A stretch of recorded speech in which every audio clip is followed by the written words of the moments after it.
Dia cyclingnya ngebut juga, gue suka nih. Gue suka karena dia cycling, warnanya ngebut. Jadi kita mau pindah dari satu warna ke warna lain tuh, walaupun dia tombol gitu ya.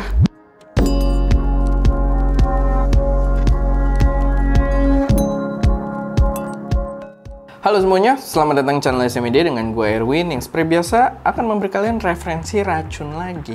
So, kalau kalian doain fotografi, videografi, nggak perlu ragu, langsung aja subscribe dan aktifin tombol notifikasinya biar nggak ketinggalan update-update terbaru dari kita. Dan ini harusnya masih awal Februari dan kita sudah punya satu racun lagi di belakang tangan gue.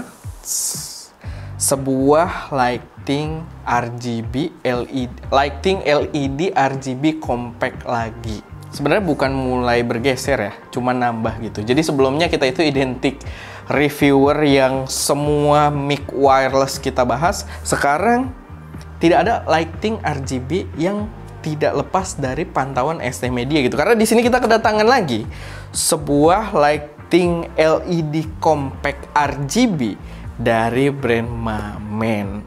Dan mereka adalah brand yang kita bahas wireless mikrofonnya juga ya. Walaupun dia punya berbagai jenis mic juga di luar wireless mikrofonnya. Dan ini adalah Mamen LED D01. Kita udah ada bahas beberapa lighting LED yang cukup compact. Kalau misalkan kalian mau cek, searching aja itu langsung keluar, harusnya ada banyak. Dan untuk yang modelan compactnya kayak dia gini, kalau nggak salah ada dua lagi. Kita pernah bahas dari brand Ulanzi juga, lalu dari Costa juga. Dan mereka juga sangat-sangat meracuni gitu kan. Lalu apa yang membedakan dari si Mamen ini? Pertama dari harga dulu, gue akan sebutin si Mamen ini memiliki harga atau price point yang lebih tinggi dari kedua lighting tadi. Si Mamen ini dijual dengan harga Rp360.000. Berarti tidak sebudget yang kemarin. Tapi kira-kira apa sih kelebihannya yang membuat dia bisa dihargai dengan harga tersebut? Kita akan lihat. Nah, ini dia menggunakan 5 watt untuk powernya, dan kelebihan pertama yang bisa kita baca di sini ada baret banget ya. Karena pas gua buka paketan dari JNE-nya gitu ya, gue pakai cutter dan langsung, kalian tidak perlu tahu juga ceritanya, cuma sedikit klarifikasi aja, makanya ini baret gitu kan karena kena cutter.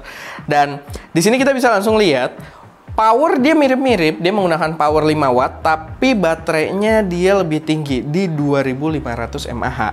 Karena dua lighting yang kita bahas sebelumnya yang punya bentuk mirip dengan ini, dia cuma 2000 mAh aja. Tapi nggak cuma di situ, kita tidak bayar lebih sebanyak itu hanya untuk baterai yang lebih besar aja. Kita akan lihat ada apa lagi di sini. Di sini dia membawa konsep yang cukup menarik sebenarnya. Nah, kita lihat dari samping dulu. Di sini approximately penggunaan 2,5 jam di maksimum power itu udah sangat oke harusnya untuk produksi, karena video ST aja ya kita produksi nggak nyampe setengah jam gitu. Kadang nyampe, maksudnya nggak nyampe sejam gitu, jadi 2,5 jam tuh udah sangat cukup. Lalu ini baterai 2500 mAh, di casnya udah pakai Type C, udah seharusnya, dan dia bisa dirotasi 360 derajat. Maksudnya gimana nih kira-kira? Ini mulai ada spoiler sedikit gitu kan. Mungkin langsung aja kita sambil buka, karena ini lighting yang menurut gue cukup menarik juga. Kita dapat biasa buku manual, dan gue pengen langsung cut to the chase ke lightingnya. Jadi ini kalian bisa lihat, dan kalian juga bisa lihat gitu. Jadi ini lighting memiliki dua sisi untuk lampunya. Apa gunanya kira-kira pakai dua sisi? Karena ya ketika kita pengen nge-lighting kan kita cuma ngadepin salah satunya aja, betul. Tapi ini membuat dia bisa memisahkan antara light bulb untuk color temperatur yang biasa warm dan cold gitu kan, sama light bulb untuk RGB gitu. Jadi dia bisa membedakan dua itu, yang satu untuk color temperatur jadi lebih maksimal untuk penggunaan color temperatur. Secara intensitas bisa lebih besar, termaksimalkan, lalu lebih akurat juga. Sedangkan yang satunya khusus untuk RGB, yang membuatnya harusnya lebih terang juga dari segi RGB-nya gitu, dibandingkan mereka yang dalam satu panel, satu sisi udah mengadaptasi RGB light bulb dan juga temperatur light bulbnya gitu. Mungkin kita langsung lihat aja ya. Ini juga menarik karena dia udah langsung datang dengan diffuser karet seperti ini. Tapi kita akan buka dulu biar kalian bisa dapat gambaran yang jelas. Nah, Nih, harusnya sisi ini kalian bisa lihat tuh ya, ada titik-titik LED-nya, dan ini kayaknya harusnya dia versi yang bicolor atau yang menggunakan color temperatur gitu, yang bisa ke cold, bisa ke warm. Lalu yang satunya, ini kalian bisa lihat dia LED-nya lebih gede-gede, cuman dia membawa RGB, red, green, dan juga blue untuk light bulbnya. Gimana sih bahasanya, diode-nya ya, diodenya gitu. Ntar gue jadi sotoy, jadi gue tidak mau terlalu menggunakan bahasa-bahasa teknis seperti itu. Tapi ya, kalian intinya ini dia memisahkan antara bicolor dan RGB-nya gitu. Jadi ini bakal menarik banget. Sebelum kita lanjut lagi di lightingnya, kita buka dulu aksesorisnya. Dia ada apa aja untuk kelengkapannya. Dengan harga tersebut, apa aja yang kalian dapatkan kira-kira. Dia membawa sebuah pouch. Hanya sebuah pouch. Gue agak curiga soalnya, karena dia hanya membawa sebuah pouch. Karena gue yakin harusnya dia membawa sebuah kabel USB Type-C juga untuk pengecasan. Tapi ya, mungkin kalaupun nggak ada, harusnya Type-C itu aman buat dicas. Ya paling nggak di ST Media kabel Type-C udah nyebar di mana-mana gitu kan. Paling nggak dengan dia membawa port Type-C aja, itu sudah membuatnya universal untuk dicas. Lalu dia membawa kabel USB Type-C. Karena tuh aneh banget memang kalau dia tidak membawa kabel USB Type-C ya. Jadi ya tambahan lagi untuk di studio ST Media. Dan ya dia membawa pouch. Pouchnya sih nggak begitu tebel ya. Gue sebenarnya kurang suka sih karena pouchnya tuh nggak kayak khasnya Mamen ya. Ini kan produk Mamen.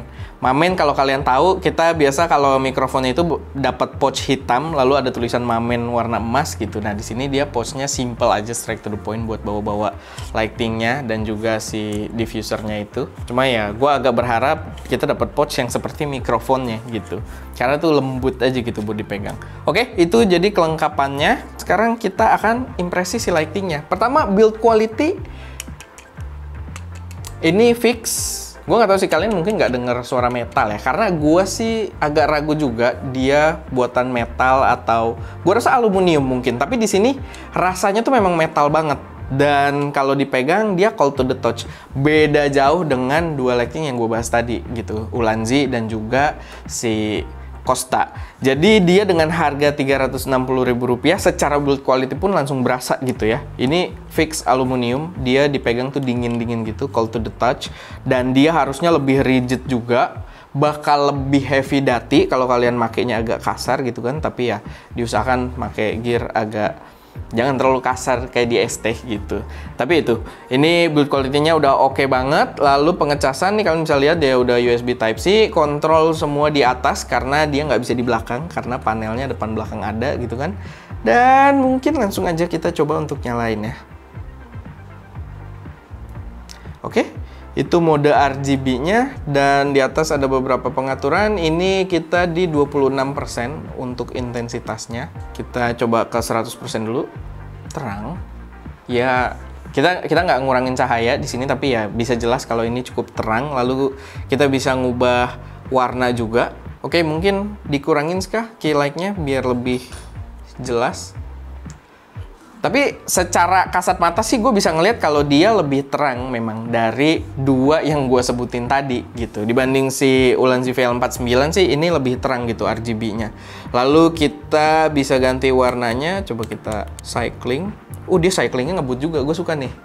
Gue suka karena dia cycling, warnanya ngebut. Jadi kita mau pindah dari satu warna ke warna lain tuh, walaupun dia tombol gitu ya, kita tahan tuh nggak perlu nunggu lama gitu. Dan itu gue suka banget karena dalam workflow ternyata seberpengaruh itu gitu, paling nggak untuk mood kita gitu. Jadi ketika kita mau ganti ini dari orange, coba mau ke biru, coba set, udah nyampe gitu. Karena ada beberapa lighting yang cyclingnya tuh agak lama, dan ini termasuk yang cyclingnya cepet dan gue sangat suka. Lalu kita coba pindah modenya kali ya. Oke, itu mode efek. Gue tidak expect kita masuk mode efek. Gue mau ke mode bicolor-nya dulu. Sekarang kita di mode bicolor dengan intensitas 17%. Kita coba ke 100%. Terang. Gue juga dengan mantulin aja ke meja, gue bisa bilang sih dia lebih terang dari ya dua yang tadi. Dan otomatis kita juga bisa ngatur color temperaturnya. Warm, cold. gitu kan, lebih ke biru-biru putih gitu atau yang lebih ke oranye. Lalu tadi yang kalian udah notice juga, harusnya dia juga punya mode efek. Warning mungkin untuk yang sensitif karena akan ada cahaya berkedip. Nah, ini mode efek. Mode efek dia akan berjalan di versi ininya ya, versi panel RGB-nya. Lalu kita coba di sini pengaturannya. Dia sih di bungkusnya ada 12 efek katanya, tapi ya mungkin sesuai dengan pengaturan kita juga. Ini ada A, B, C, D. Dan itu sampai A, B, C, D aja ya. Cuman setelah itu ada pengaturan lagi kayak ini. A, ada angka 1, 2, 3. Ya inilah. Jadi 12 itu kayaknya pengaturan dari masing-masing efeknya juga. Nah, dia ada beberapa jenis polisi. Ada yang menyebalkan, ada yang biasa aja. Enggak begitu ya. Oh, dia cuma ada 3 ternyata untuk sirine ini. 1 penggabungan, 2 warna biru doang, dan 3 warna merah doang. Ya balik lagi tergantung penggunaannya. Tapi yang 1 kayaknya udah oke juga gitu buat kalian kalau mau menerobos kemacetan gitu kan. Jadi kita recap lagi, kita punya mode bicolor, mode RGB, dan juga mode efek yang berada di panel RGB-nya. Jadi gimana menurut kalian? Di harga Rp360.000. Menurut gua secara value ya, secara value si produk ini dengan harga Rp360.000 itu make sense kalau kita bandingkan dengan opsi-opsi yang ada kayak yang tadi, lighting RGB kecil lainnya. Dia masih sangat make sense, cuman ya balik lagi ke kebutuhan kalian. Apakah kalian memang membutuhkan intensitas yang lebih besar, membutuhkan pembagian antara bicolor dan juga si RGB-nya ini biar lebih efisien, lebih akurat, dan lebih intensitasnya lebih besar gitu, lebih terang. Jadi ya balik lagi ke kebutuhan kalian. Sama kalau kalian mungkin kebutuhannya lebih heavy duty ya, tidak terfokus di studio aja, mungkin dibawa-bawa keluar, gua rasa ini lebih oke gitu, bakal lebih awet karena dia bodinya juga di sini lebih rigid dan lebih terasa awet. Dan ada little details yang gua lupa. Jadi dia di sisi bawahnya nih, kalau kalian bisa perhatiin kalau kena cahaya ya, dia ada karet di situ. Jadi kalau kalian taruh di hot shoe kamera, dia bakal lebih ngegrip dan lebih aman juga, nggak ngelecetin hot shoe kamera kalian ataupun si ininya sendiri gitu. Jadi dia udah cakep banget di situ. Paling segitu aja buat video kali ini. Semoga bisa jadi referensi buat kalian. Ini lighting yang menjadi salah satu opsi menarik juga menurut gua, tapi balik lagi ya, sesuaikan juga dengan kebutuhan kalian. Atau kalau yang Ulanzi itu bener-bener rame banget kemarin ya, VL49 tuh. Jadi kalau udah habis ya mungkin ini bisa jadi opsi juga buat kalian gitu kan. Dan ya itu aja buat video kali ini, semoga bermanfaat. Kalau misalkan ada koreksi, saran, atau pertanyaan, silahkan taruh aja semuanya di kolom komentar. Dan kalau kalian pengen request pembahasan di channel ini, atau pengen review produk apa, atau di luar review pun, nggak masalah, silahkan taruh aja semuanya di kolom komentar. Karena siapa tahu bisa kita diskusikan di bawah, atau gua jawab dalam bentuk video full. Oke, itu aja. Gue Erwin, di belakang kamera ada Ska, dan jangan lupa untuk berkarya.